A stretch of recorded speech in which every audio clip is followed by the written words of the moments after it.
नमस्कार साथियों, मेरा नाम विनीत श्रीवास्तव है।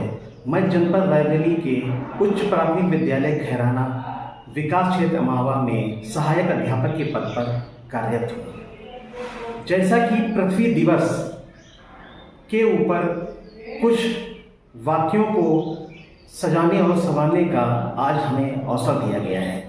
पृथ्वी दिवस बहुत ही महत्वपूर्ण विषय है। इसको मनाने का उद्देश्य है कि हमारा जो पर्यावरण है पूरी तरह से साफ सुथरा रहे, इसमें प्रदूषण न हो और हम लोग एक खुली हवा में सांस लें। पृथ्वी दिवस के बारे में जानना इसलिए जरूरी है कि इसकी शुरुआत कब हुई और किसने किया। इसकी शुरुआत 1970 में गेलार्ड नेल्सन ने किया था और पहली बार पृथ्वी दिवस 22 अप्रैल 1970 को संयुक्त राज्य अमेरिका में मनाया गया था। पृथ्वी दिवस में 2025 इस बार हमारी थीम है हमारी शक्ति हमारा ग्रह। हमारा ग्रह जो पृथ्वी है, ये जब हम लोग आंतरिक से देखते हैं तो इसको नीला ग्रह कहते हैं, क्योंकि इसमें अधिकांश भाग समुद्री जल से भरा हुआ है। जब हम बात करते हैं कि कितना जल हमारे लिए पीने के लिए है, तो उसका प्रतिशत है 2.5%। पृथ्वी दिवस जब हम लोग मनाते हैं तो केवल इसको कागजों पे ही न रखें, बल्कि इसको धरातल पर उतारने का प्रयास करें।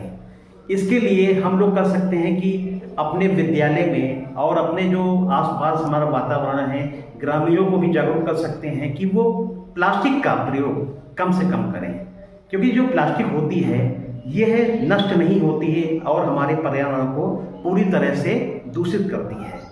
प्लास्टिक थैलियों का प्रयोग हम ना करें, उसकी जगह पे कपड़े का झोले का प्रयोग हम लोग कर सकते हैं। जूट के बने झोले का प्रयोग हम लोग कर सकते हैं।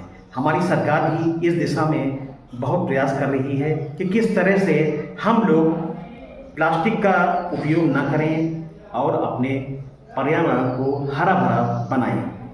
पृथ्वी पर जितना भी प्रदूषण हो रहा है उसको रोकने का कार्य भी हम ही लोगों को करना है।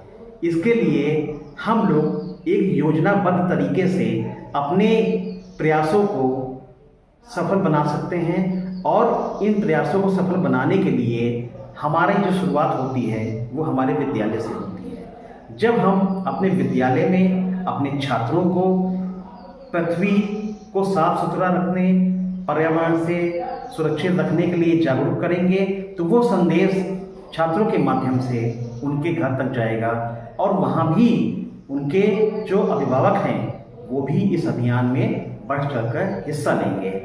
तो अंत में मेरा कहने का तात्पर्य यही है कि पृथ्वी दिवस अगर हम मनाएं तो उसको सही मायने में मनाएं, केवल खाना पूरी न करें। और इस अभियान को सफल बनाने में सबसे बड़ा योगदान हम शिक्षकों का होता है और हम शिक्षक ही समाज के पथ प्रदर्शक माने जाते हैं। इसलिए मेरा सभी से आग्रह है कि पृथ्वी दिवस को एक अभियान के रूप में मनाएं और अपने पर्यावरण को पूरी तरह से हरा भरा और सुरक्षित रखें। धन्यवाद।